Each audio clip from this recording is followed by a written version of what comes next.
Hey, what's going on, everyone? My name is Matt Jarbo. This is the Monday Matt channel. Today is the 6th of July, 2018, and I woke up to this news story today that I just really wanted to talk about. Chris Brown arrested for a battery charge involving a nightclub photographer. Now, when I first read the headline for this, I was like, oh, damn, he's beating some people down in a nightclub. He's probably beating down the waitresses because that seems to be his particular MO. Turns out I was wrong. So to Chris Brown, on that assumption of you being just nothing more than a vicious woman beater, I apologize. I apologize. 2009, it's been 9 years since Rihanna got her ass handed to you, right? So since then, you've been good. Only beating on men, not women. That's a solid play, sir. But it says here, Brown posted a $2,000 bail to be released from Palm Beach County Jail after he was arrested on a warrant that accused the musician of hitting Bennie Vines Jr. in Tampa. He was walked off stage after his concert in Florida and into the hands of waiting deputies who arrested him on the felony battery charge. You gotta love that. He's out there running that hardcore thug life, out there performing. I don't quite know who would go see Chris Brown ever perform. He's a backup dancer that can do maybe some vocals, but not so much. And then, of course, he gets walked off stage in handcuffs, and that's only going to do, that's only going to make his cred good.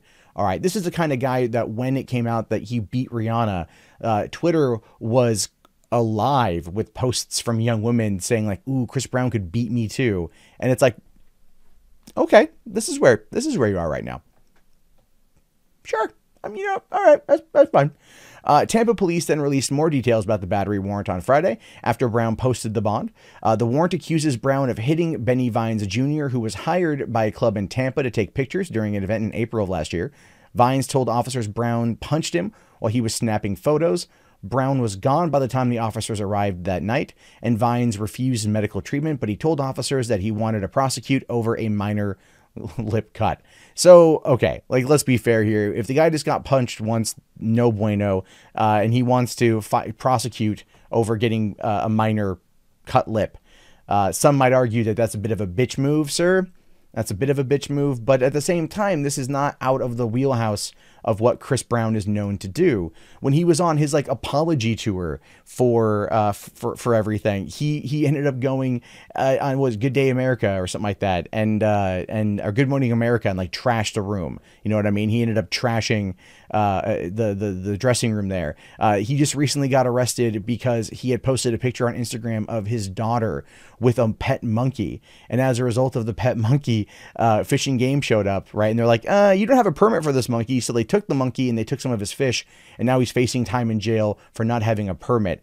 Chris Brown is one of the people that there's no better way to describe than being an utter torrential fuck up that still continues to have an audience and continues to have a fan base and continues to do well, regardless of the fact that he's been implicated and busted on multiple assaults and batteries and other things. And yeah, so this is where we find ourselves. As you can tell, I'm not a Chris Brown fan. So if you're part of the Brown Army, I don't quite know what you guys call yourselves. You know, have fun in the comments, because that's how you're going to express yourself. But I want to jump over to something that's actually really tragic, and that is a story here about two YouTube travel vloggers who died in a waterfall accident in Canada. Now, as a person who does this as a full-time job and has tons of friends who are YouTubers, I have nothing but sadness in my heart for this tragedy. People always try to go do the craziest thing that they can in order to get the best footage. And as I used to work in LA and I've done camera work before, and you don't really care to get the shot, to get what you need, to get the best you can possibly get. Yeah, you sometimes end up doing these sort of things here. So it says here, 3 members of the YouTube travel blogging group High on Life were killed after falling off a waterfall in Canada. Police told the Vancouver Sun that Ryker Gamble, Alexey Lyakh, and Megan Scraper were all in their late 20s and early 30s, were swimming at the top of Shannon Falls in British Columbia on Tuesday when they slipped and fell into a pool system 30 meters below.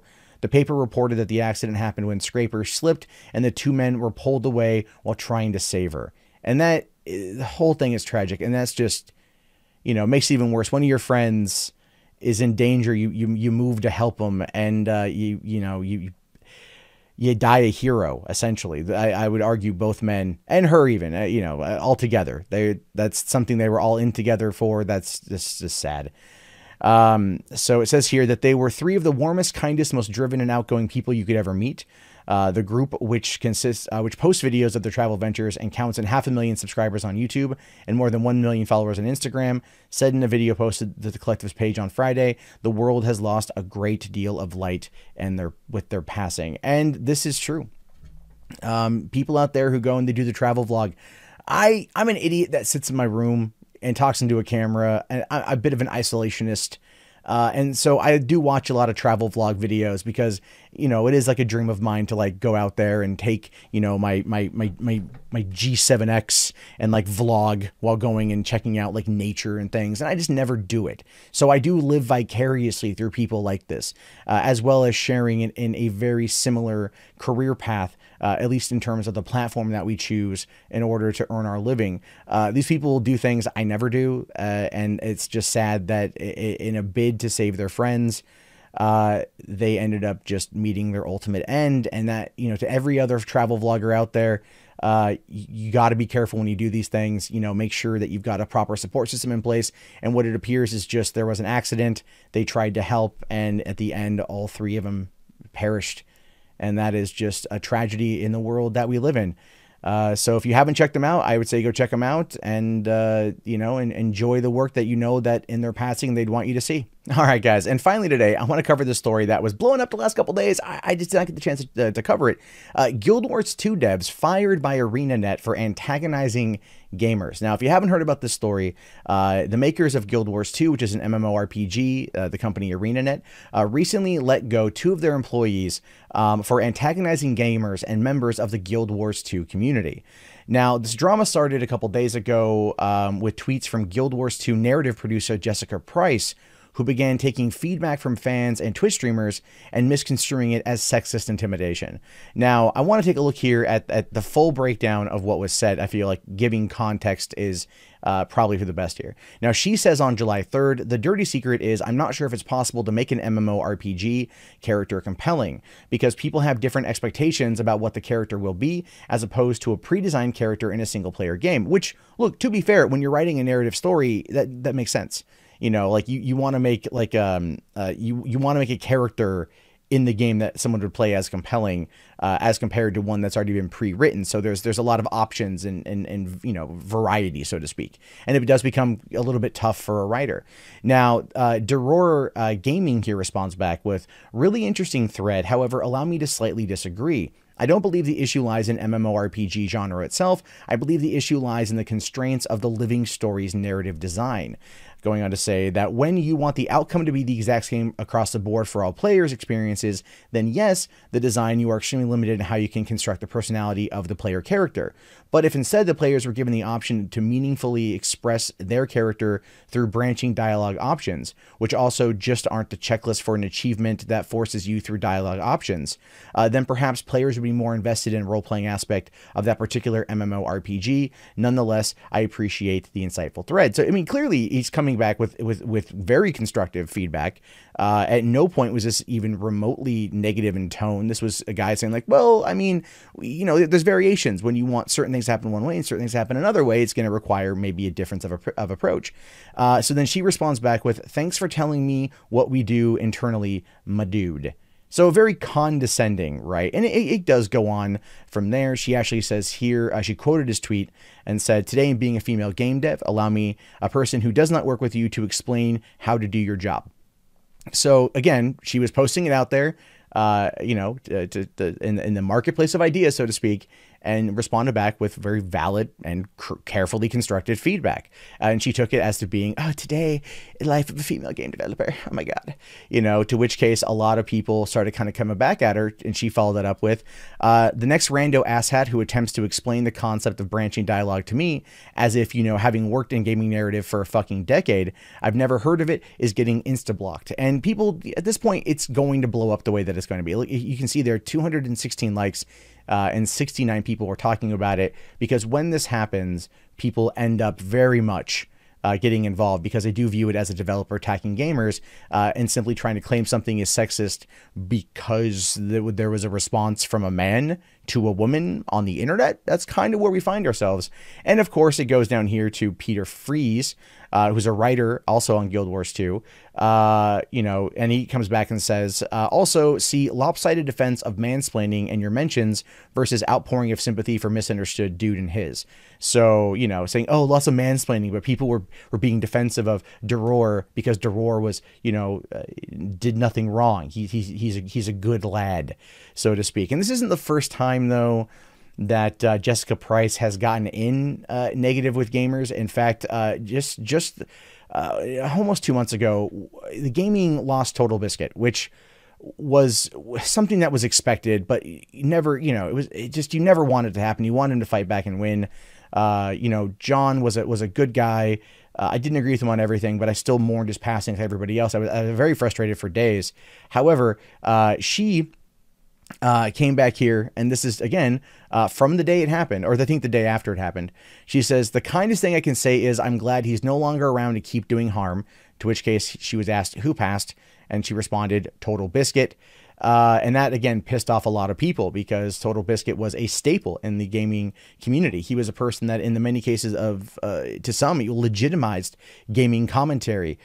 Developers kind of feared him, but they also loved him and they also respected him. And he treated everyone fairly. He just didn't, you know, he always wouldn't bend over backwards for certain things. There were other things I think he did bend over on a little bit, like the CoxCon situation with R-Traps Gay, and his response to that was a little bit over the top. But for the most part, he was very fair and very balanced. And if there was ever an abundance of nonsense online, he would pipe up and try to shut it down using a very TotalBiscuit way. But apparently Jessica Price here was none too pleased with any of that. And she's just glad he's no longer around to do any more harm, when the rest of us are mourning a person who was an inspiration to many of us and a person we looked up to. So, you know, you can see how the response here of as did your career in regards to TotalBiscuit dying. Yeah, I get that. Now, again, there was a big pushback on Reddit. There was a big pushback on the Guild Wars 2 subreddit. A lot of people were upset about this, and it caught the attention of ArenaNet, the higher ups there at least, and they actually issued a statement here. This is coming from Mike O'Brien, who is the ArenaNet president, and he says here, recently 2 of our employees failed to uphold our standards of communicating with players. Their attacks on the community were unacceptable, and as a result, they are no longer with the company.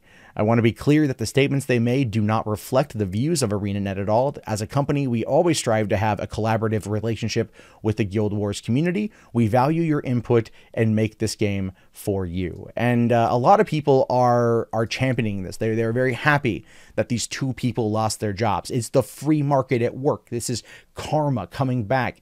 I've always been of the belief that a person's opinion should never cost them their job. That's her opinion about TotalBiscuit is a terrible, terrible take, a bad opinion, but it still shouldn't cost her job. I don't know if it was like kind of the deciding factor. Probably not. But what the thing here, the difference here between what I said about people's opinions is that she moved past having an opinion.